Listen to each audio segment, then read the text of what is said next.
Welcome, everyone, and thank you for joining us today. I'm Sarah Kemp, and today I'm joined by Andy Sloan, who is Managing Director EMEA at Agilio Software. Andy, it's great to have you with us today. Before Agilio, Andy led acquisitions at Portman Dental, completing more than 100 deals and sitting on the buy side of some of the most competitive transactions in UK dentistry. Andy, let's get straight into it, right? So we want to talk today about sort of valuation, and most owners believe that valuation is driven by revenue, EBITDA, and growth, but that's not what you've really seen in reality in your experience, is it? Uh, yeah, not at all. I mean, it's obviously got a part to play. Do you know, you need to kind of size a business based on the turnover and the EBITDA that it generates. But on the buy side, do you know, we really lose sleep on the headline numbers. What matters more is the risk that's involved in acquiring that business and then operating it from that point on. So how predictable the income is and how dependent the revenue is on individuals or heroes, as I used to call them, and whether the operation would still perform if that individual kind of stepped away. So two practices could look identical on paper, and I think this is a key, a key fact. They can look identical on paper, but one would feel more investable than the other if there was fragility in that predictable revenue stream. So it's that difference that drives the valuation, and it's usually invisible to the owners until it's too late. We spoke about this last week, Andy, and I just want to ask the question because I found this quite fascinating. My mind was blown a little bit when you told me that. I just want to unpack, right? Why is it that when two practices have exactly the same revenue and EBITDA end up with completely different valuations? Yeah, and it's largely down to the fact that buyers aren't just buying last year's numbers. What they're doing is underwriting for the future. It's determining the risk of the future business, not necessarily what's happened in the past. So some of the things that I asked when I was valuing practices, can the income be repeated? And can that business scale without breaking? And if one clinician leaves or the owner decides that they cashed in and they want to reduce the amount of chair time that they're gonna give to that business, will it still operate in the same way? And if the answers aren't clear, that's when the valuations suffer, and sometimes dramatically. I was on investment cases where really robust practices were questioned because the heroic, i.e. the owner, operator, was so integral to that business's performance. If anything happened to that individual, the business would collapse around them. So the businesses that attract premium multiples, they've got structure. They've got visibility across their performance. They've got consistency in their patient behavior, and more importantly, systems that reduce reliance on heroics. The ones that didn't, yeah, they still might sell and somebody might see some opportunity in there, but it's usually at a discount or with heavy earnouts or with painful conditions attached. So, there's a lot that goes into a valuation more than just what you see on paper. And seeing practice owners face to face is equally important in the valuation process as seeing their numbers down on paper. Yeah, and I think one thing I'd love to see if we can talk about throughout this is just any sort of good examples that you might have. Like, I don't know if you've got any examples or anecdotes of businesses that you might have seen that really looked good on paper, but when it was drilled down into that, actually it was, one of the, we're going to go to talk about some of the points that you just raised earlier in a minute, but Yeah. I'd love to hear if there's any good examples that you've got. Yeah. So I remember seeing a practice and it was well over £1 million turnover practice, private, fee per item, looked absolutely fantastic and an acquisition that we really wanted to make. It would have been one of the kind of jewels in the crown. Um, when we got to the numbers, something became quite clear very quickly, and that was about profitability. So when we looked at the way that patients were routed through that practice, the higher value or deemed higher value patients were routed to the owner. And then all of the other types of patients were routed to the associates. So when you started to kind of talk about that and the control and system they've got in place, straight away it flags risk. If the owner's not there and they're the only one that are converting high value treatments, do you know what happens if they're not anymore? But then more importantly, when we drill down into the numbers, because after you kind of get that feel, you've got to justify it. We found out the associates were actually not profitable in that business. The only profitable individual was the owner. So then you could see two red flags. Do you know? So what we have to do in that instance is unpack that for an owner that's generating a lot of revenue and a lot of profit in a business, and explain to them, do you know, if you go, your business just will not perform in the same way. Therefore, the valuation today is going to be lower than what your expectations are. Wow. Yeah. So yeah, don't rely on that kind of key player.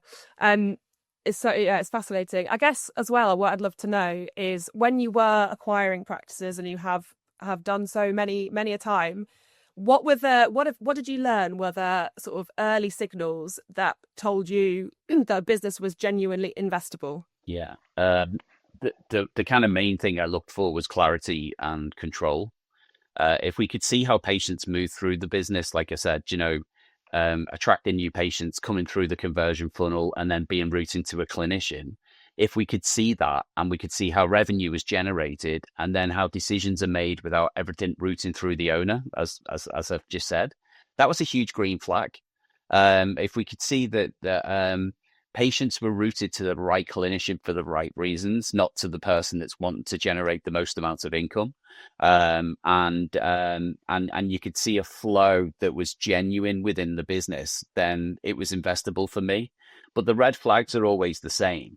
You know, if an owner's the only one who knows how the operation works, that's a huge red flag. If the owner says, listen, we've always done it this way, another red flag. You know, or the data that lived in people's heads.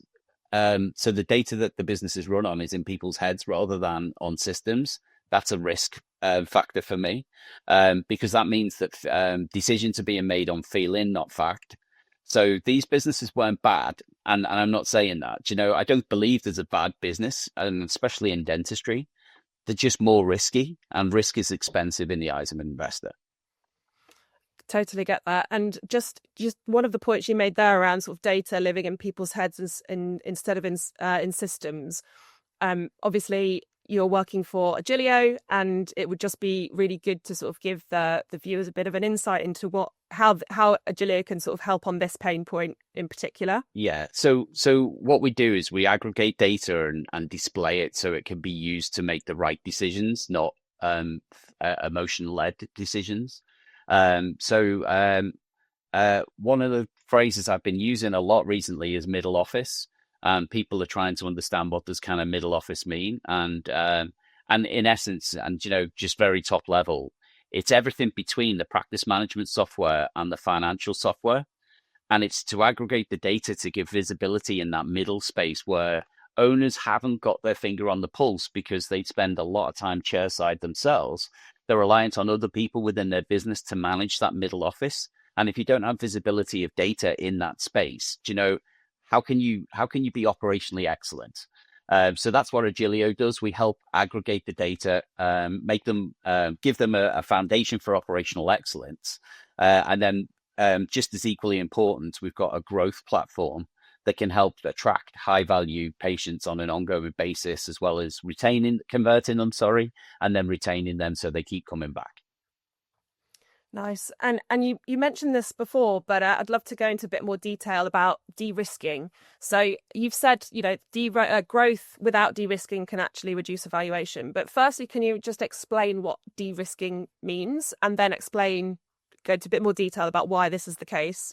Yeah, absolutely. So it's one of the biggest traps that owners fall into. If you grow revenue without fixing the foundations, like I've just said, what you're basically doing is scaling chaos. Do you know, if you can't understand or see what's going on in that middle office space, and then you try and scale that up, you're just going to make a bigger mess. So if you get more sites, more clinicians, more patients, if you become successful, you know, from an outside viewpoint of view, but you've really got the same fragile systems that are underneath from a buyer's perspective, for me, that increases exposure, not value. The highest valuations come from businesses that slowed down at the right moments. They invested in the infrastructure and then they scaled with confidence. So for me, de-risking isn't just about compliance or admin. De-risking is about predictability. And when you just said you're often scaling chaos, I'm sure you've got some great examples of things you've seen over your time of people trying to scale chaos. Do you have any fun anecdotes or stories here? I mean, that's a hard one because chaos shouldn't be fun. But burnout I mean, I've seen burnout time and time again, where because you're not fixing what's lying underneath, you're basically papering over the cracks. And you see practice managers and business managers and even owners, or owners' partners actually burn out because they can't control the chaos and they just become busy fools. So if you could just strip that back, and I've seen practices that have done this really successfully, they've had a kind of eureka moments and thought, I really need to look at this part because it's not sustainable to perform for performance on an ongoing basis. And they've reworked what the foundational layer is within their business and then re-emerged like a phoenix from the ashes, a much stronger business with much less risk involved in it as well. Yeah, yeah. Sorry, but I didn't assume that, to burnout's not fun. Burnout's not funny. So yeah. So sorry sorry for the phrasing of that question. It's all But fine. yeah, when you put it like that, it's a serious problem, and It is. these problems are real, and it's not just about the risks about the buyers. It's actually the risk of people who are in it as well. So it's really good to have that sort of insight from you to say, it's not the way that people should be going, because there are multiple risks associated with it as well. But in just going back to the buyers again, it would be good to sort of understand a bit more from you about the kinds of risks buyers worry about the most. I mean, there's loads to go on there from what you've already said, but if there's one thing that is more risky than others, what do buyers look out for? Yeah. So I think I've mentioned it. I'll kind of bring it all together. So reliance on individuals is number one. That heroic revenue generator within the business, although it feels great, when you've got a business running and somebody's really performing well, the reliance on them just generates a huge amount of risk. And if the performance drops when one person leaves, whether that be an owner or an associate or even a manager, that's a huge problem. And we had to factor that risk in, so some of the valuations that we went to, the higher valuations were when owners engaged their staff in the potential transition early on. The ones that didn't want to tell their staff until the day before it completed or even on the day of completion gave us risk, because if they reacted really badly and we started to lose key individuals from those businesses, we could derail an investment that we've made. So I would say that as well. But buyers want businesses that work despite people changing, not because of superhuman effort. And then the second is lack of visibility. If owners can't really explain where their revenue comes from, and again, countless times I've seen this, revenue streams coming into the business, but no understanding of what's happening to drive those things, which patient matters most to them, or, how decisions are getting made. Buyers assume the worst, that there's no predictable revenue within that business, because, predictability is about pattern, and you need to understand the pattern, for it to become predictable. So without those key things in place, it just gives risk. And from an Agilio perspective, how would you, let's say you're talking to a practice owner and you've seen some of these, what you'd call red flags, that the practice might be over reliant on them as an individual, but they might not necessarily be able to see it or even know how to get out of that. Like, Yeah. how would you help, and how would Agilio and how would you help them to kind of coach them around to maybe seeing something that they're probably not seeing at the moment? Or if they're just coming and going, look, I can see this. How do you help? How do we get around this? Yeah, so from an Agilio point of view, ours is about surface invisibility, using software to create predictable um, operations. So you then create visibility on that. Actually explaining that and implementing change within a business. From a software point of view, that's not something that we would directly do. We can highlight and pinpoint and signpost, ways for practices to go, and we can do that through our software. But if they're fundamentally looking to make a change, there's dental business consultants out there that can come in and use the data that's provided from Agilio systems, and really create that. This is your plan of change that you need to adopt. And there's one company that I've worked with personally through practice acquisitions, and that's Spot On Business Consultancy. And they take the data that we've been talking about, associate profitability, etc., and use that to help the associate create a profitable plan. So if somebody's looking to kind of sell their business in the next, 2, 3, 5 years time, that's the type of consultant they should get in. Yeah, definitely. And I know we've sort of talked a little bit about some of these things, but just if there's a business owner that's watching this right now and they might not be ready at this point, but they know at some point in the future that they want to get ready to scale and sell, what is the sort of one smartest move that they could make today to make sure that they're prepared and ready? So the smartest move is to make sure that you've got that operational foundation nailed within your business, and you can see data and you can use that data to make sound decisions. If you're thinking about selling, you should be thinking about selling 3 years in advance of actually putting that practice on the market, to give you time to look at these areas and say, have I got a chaotic risk um, business, or do I have a business that I can explain isn't reliant on one individual, has got really strong operational foundations in place, it's got developing teams, it's got system-led growth. They're all the things that people should focus on. And I know you asked for one, but I don't think there's any one.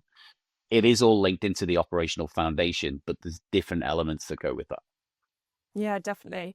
And yeah, I mean, I asked for one, but I think if it's interlinked, it's good for them for everybody to hear everything, right? But just going back to sort of purchasing again, and how quickly do buyers form a view on whether a business feels institutional or owner led? So as a buyer, how quickly do I form a view on a practice? Pretty Yeah. quickly. There's a guy who worked with me at Portman Dentex called Gary Chapman. Gary's bought a lot more businesses than I have. I'm still a rookie in compared to the numbers that Gary's generated over time. And he always used to say to me, it doesn't matter what it says on paper, Andy, go and talk to them and look in the whites of their eyes. And you can make a determination of that business just from that one meeting alone. And when Portman was in its very early days, him and Samuel Cohen used to go and travel the country to meet potential acquisitions face to face before they even looked at the numbers, and kind of get a determination of whether that individual wanted to just kind of cash out and had a business that was a bit shaky, or they had something that was robust that they're proud of, that they can explain, and then the numbers come second. But you can value a practice on paper within hours. But actually getting an investment case signed off can take a lot longer, because there's just so many things that you need to be sure of, and so many risk factors that you need to explain away. I just want to go back to a little bit of the compliance topic that we were talking about earlier, and thinking about why integrated compliance, why is integrated compliance a value creator rather than a burden? So everybody sees compliance as a burden. They see it. But if we kind of boil down what compliance actually is, it's to create safety, and that's patient safety fundamentally, to make sure that when patients go to a dental practice, they're treated with care, respect, dignity, one part of it. They're also treated by people that are trained adequately, another part of it. People that have got the right the right safeguards in place from a safeguarding perspective, etc. So, that's why compliance is in existence, and practice owners see it as a burden, and practice staff see it as a burden as well, because in a lot of cases it's tick box exercises and evidence creation. If you integrate that into the operation of the business, so it doesn't feel like it's a burden that you need to pick out a file on a monthly basis and start to tick boxes to make sure that things have been looked at. If you truly operate a business that's got that middle operational foundation that includes compliance as another stress test of how strong your business is, then it becomes just part of daily life rather than something that you don't look forward to anymore. Yeah, and I guess compliance, in any business is really important. And I think just if we look at the kinds of roles, like yes, we've got the software that can assist with all of the of things you mentioned before, but if you look at the kinds of roles that are needed within a business to make sure that this is they're able to do it and able to do it well, what kind of people would you suggest a practice owner has around them to be able to do all of this? Because obviously it's not going to be, you're not suggesting that they do everything themselves, and they might not necessarily have the right team to be set up to do it. So do you have any stories of practices you've seen maybe do it well, or suggestions for them? Yeah, so practice owners shouldn't try and take it all on their own shoulders. It's the biggest mistake. And again, going back to valuation, that would be a huge red flag for me. If when you're talking to practice staff, they don't understand the compliance position of the business, it's only the owner that does it in a darkened room on a weekly basis and makes them sign policies left, right, and center, then that's not a practice for the long term. Um, the people that you want to surround yourself with are ones that are actually not physically invested in the business, but emotionally invested in the business. They're proud of what that business does, and more importantly, they're there for patient outcome. And whilst we're talking about finances and we're talking about valuations and the rest of it, one of the key things that I would say is you go into dentistry to deliver excellent patient outcomes. It's a caregiving environment, and if you've got people around you that don't um, feel that daily. So they don't wake up in the mirror and wake up and look in the mirror and say, "I'm here to give excellent patient care today." They shouldn't really be doing it anymore. But if you surround yourself from people that are actually invested in you, what you're there to deliver, and the performance of that business, and they understand it, so you share with them the success stories. You share with them when risks come along. They feel empowered to make a difference in that business, then you're bound to succeed. Yeah, I think a lot of the things you're saying, it does apply to sort of any business. It does.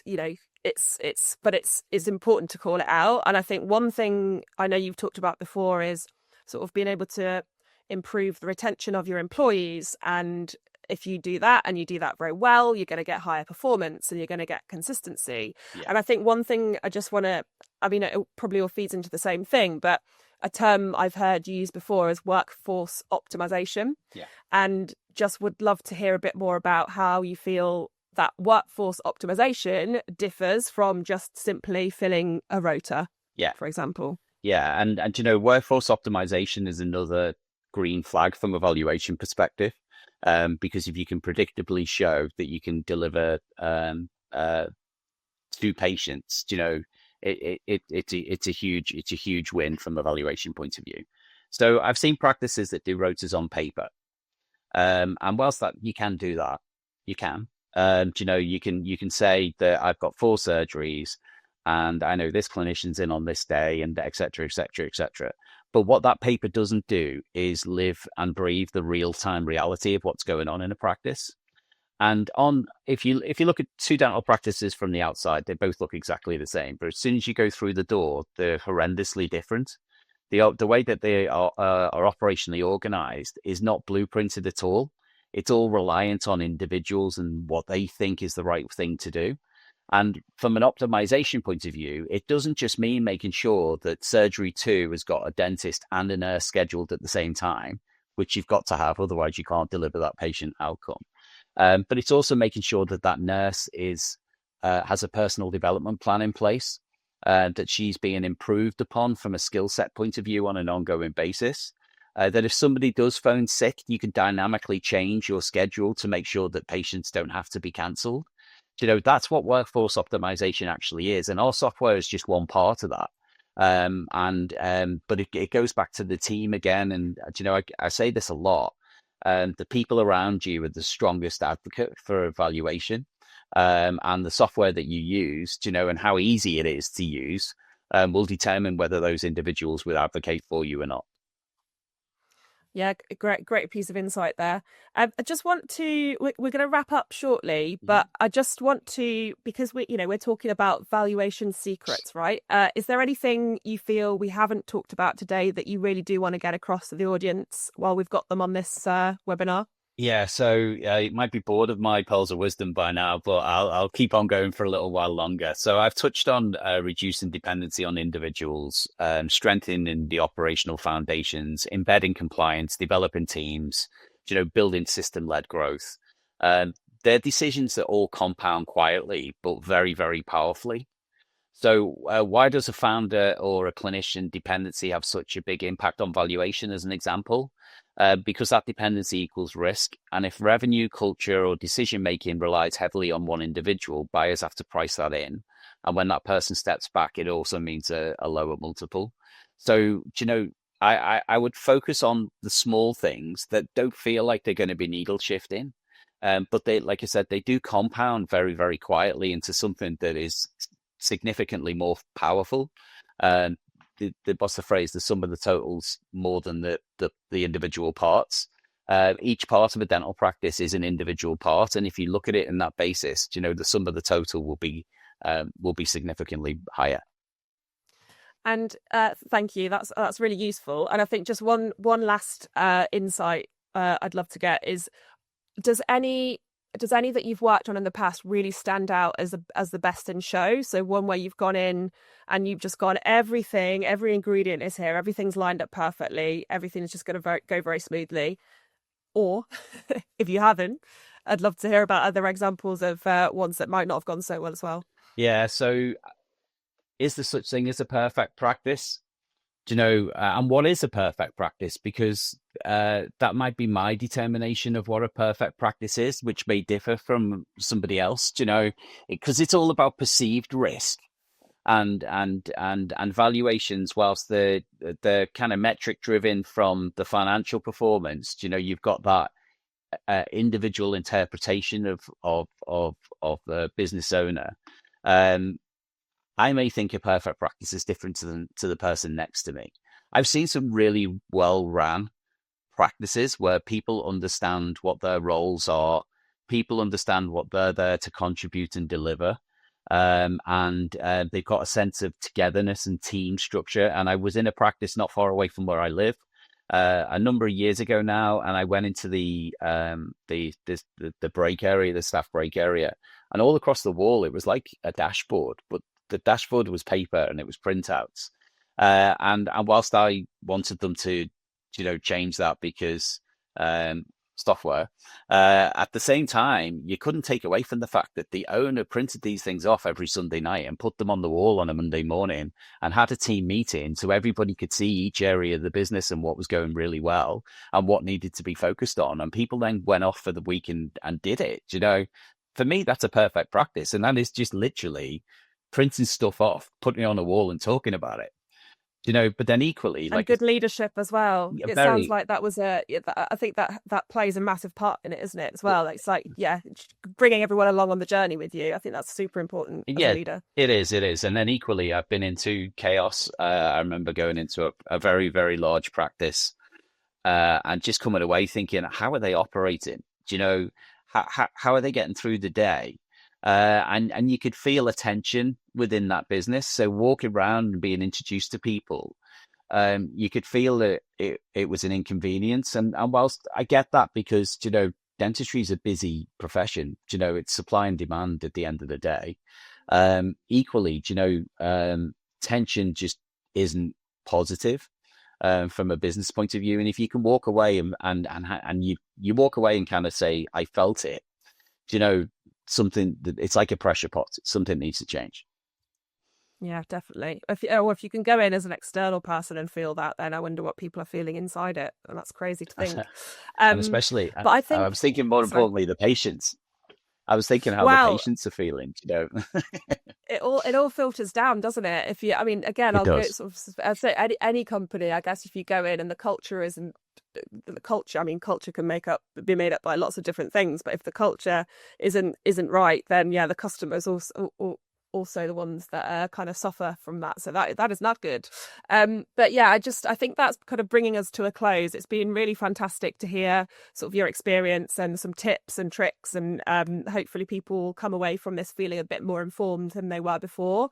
But yeah, thanks so much, Andy. I think we've got a poll on the screen as well. But if today has kind of made you rethink how value is created in dentistry, then you can absolutely book a short strategy call and conversation to understand where risk might be hiding in your business and what to fix first. But the poll will be on the screen, and the question we have for you today is, what's your biggest priority when thinking about long-term value? And the options are growing EBITDA, reducing operational risk, improving quality of earnings, preparing for your future exit/investment, and I'm not thinking about exit yet. Although, as Andy said, if you're thinking about it within 3 years, you should be thinking about it now. So yeah, with that, we'll wrap up. Andy, thank you so much for joining us today. It's been great to speak to you. Thanks, Sarah.